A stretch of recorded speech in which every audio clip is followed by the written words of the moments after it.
Assalamualaikum warahmatullahi wabarakatuh. Perkenalkan, nama saya Nur Hikmah, kelas 1F, program studi penyuluhan peternakan dan kesejahteraan hewan. Pada video kali ini saya akan menjelaskan tentang sistem pernafasan, sistem pencernaan, sistem peredaran darah, dan sistem reproduksi pada ternak unggas. Sistem pencernaan pada ayam dimulai dari mulut. Di dalam mulut ditemukan lidah yang berfungsi untuk memudahkan penelangan ke dalam sistem pencernaan selanjutnya, yaitu esofagus atau kerongkongan. Yang kedua, esofagus atau kerongkongan. Kerongkongan adalah saluran yang memanjang seperti pipa yang berfungsi untuk meneruskan makanan menuju tembolok. Yang ketiga, tembolok. Tembolok adalah tempat penyimpanan makanan sementara yang sebenarnya esofagus yang membengkak atau pembesaran. Yang keempat, ada proventriculus. Proventriculus berfungsi sebagai pencernaan enzim yang melibatkan sekresi HCl, asam klorida, enzim, dan getah lambung untuk mencerna protein dan lemak. Yang kelima, ada pankreas. Pankreas terletak di antara lingkaran duodenum pada usus halus. Pankreas berfungsi sebagai pengendapan endokrin maupun sebagai ekskrin. Yang keenam, ada hati. Hati berfungsi sebagai sekresi empedu, metabolisme protein, karbohidrat, lipida, serta inaktivasi hormon elektivida. Yang ketujuh, usus halus.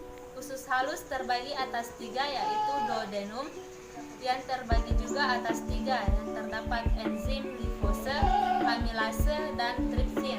Yang kedua, jejunum, dan yang ketiga, ileum. Yang kedelapan, usus besar.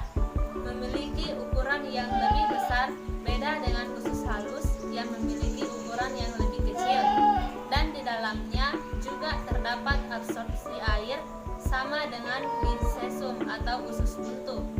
Yang kesembilan, ada kloaka. Kloaka adalah saluran akhir sistem pencernaan pada ayam. Kloaka berfungsi sebagai saluran buang hasil sistem pencernaan seperti feses yang bercampur dengan urin dan asam urat. Yang selanjutnya, sistem peredaran darah pada ayam. Yang pertama, jantung. Jantung berfungsi untuk mengedarkan darah ke seluruh tubuh. Yang kedua, hati. Hati berfungsi untuk mengganti sel darah merah atau elektrosit yang sudah mati atau sudah tua. Yang ketiga, cairan empedu berfungsi untuk memberikan warna pada feses. Yang keempat, ginjal. Ginjal berfungsi untuk proses penyaringan darah menuju pengeluaran urin. Selanjutnya, sistem reproduksi ayam betina. Yang pertama, ovarium. Ovarium terdapat di daerah kranial ginjal di antara rongga dada dan rongga perut sebagai penghasil ovum.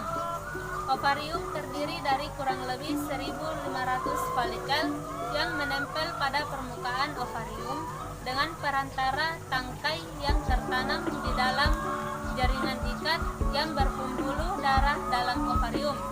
Yang kedua, ovidak. Ovidak adalah saluran yang menghubungkan ovarium dengan vagina dan berakhir di kloaka.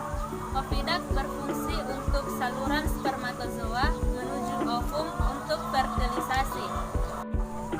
Yang ketiga, ada infundibulum.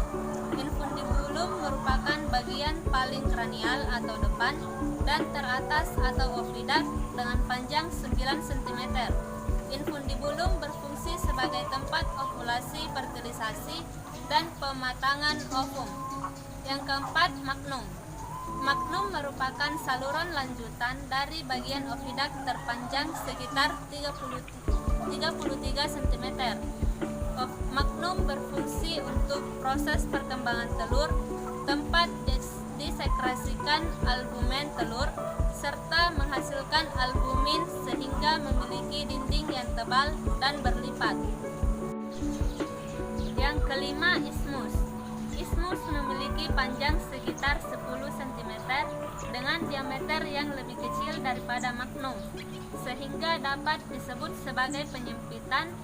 Ismus berfungsi sebagai tempat terbentuknya membran sel atau selaput kerabang lunak. Yang keenam, uterus. Uterus merupakan bagian ovidat yang melebar dan bertinding kuat dengan panjang 10-12 cm. Uterus berfungsi sebagai tempat perkembangan telur paling lama sekitar 18-20 jam. Yang ketujuh, vagina. Vagina merupakan bagian paling kaudal atau belakang dari ovidak dengan panjang sekitar 12 cm. Vagina diakhiri dengan adanya bentukan kloaka di bagian akhir sebagai reproduksi. Selanjutnya, sistem reproduksi jantan. Yang pertama, testis. Testis pada ayam jantan memiliki ukuran sekitar 5 cm pada saat musim kawin dan memiliki warna putih. Secara umum, ejakulasi yang bisa dihasilkan oleh seekor ayam jantan tidak lebih dari 1 mili menghasilkan cairan warna putih yang biasa disebut sperma. 2. Epididymis. Epididymis berfungsi sebagai jalannya cairan sperma ke arah kaudal menuju ke vas deferens. Yang ketiga, vas deferens berfungsi sebagai penghubung epididymis dengan penis untuk mengeluarkan sperma. Yang keempat, penis berfungsi sebagai penetrasi ke ayam betina dan memproduksi cairan transparan yang bercampur dengan sperma saat terjadinya kopulasi. Yang kelima, kloaka. Kloaka berfungsi sebagai alat untuk mengeluarkan sperma. Sistem pernafasan pada ayam. Yang pertama, lubang hidung. Lubang hidung adalah awal dari saluran pernafasan ayam. Lubang hidung berfungsi untuk mengambil udara untuk bernafas. Terdapat bulu-bulu halus di dalamnya yang berfungsi untuk menyaring udara, kotoran, debu, serta bakteri yang masuk. 2. Laring. Laring adalah organ yang paling dekat dengan trakea. Laring berfungsi untuk mencegah masuknya benda asing ke dalam laring, jalan masuknya udara selama respirasi, serta mengatur suara, kemudian udara disalurkan ke trakea. Yang ketiga, trakea. Trakea berupa pipa terdiri dari cincin-cincin tulang rawan yang berfungsi untuk menyalurkan udara ke bronkus yang diteruskan ke paru-paru. Pada pangkal trakea terdapat sirin sebelum bercabang menjadi bronkus kanan dan bronkus kiri. Yang keempat, bronkus. Bronkus memiliki fungsi ganda yang memastikan kualitas udara yang masuk serta memastikan bakteri pembawa penyakit yang masuk. Bronkus dan bronkiolus seperti cabang pada dahan pohon yang rindang. Bronkiolus adalah cabang dari bronkus yang lebih berfungsi untuk mengontrol kebutuhan udara yang masuk dan keluar. Yang kelima, pulmo atau paru-paru. Terdapat di belakang jantung ayam dan dilindungi oleh tulang yang rapi membungkus paru-paru. Pulmo berfungsi sebagai tempat pertukaran oksigen dan karbon dioksida. Yang keenam, kantong udara. Berfungsi untuk mempertahankan volume udara yang konstan pada paru-paru dan menggerakkan udara melalui paru-paru selama inspirasi dan ekspirasi.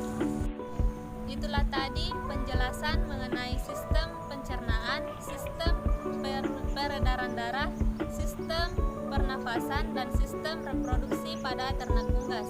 Sekian dan terima kasih. Wassalamualaikum warahmatullahi wabarakatuh.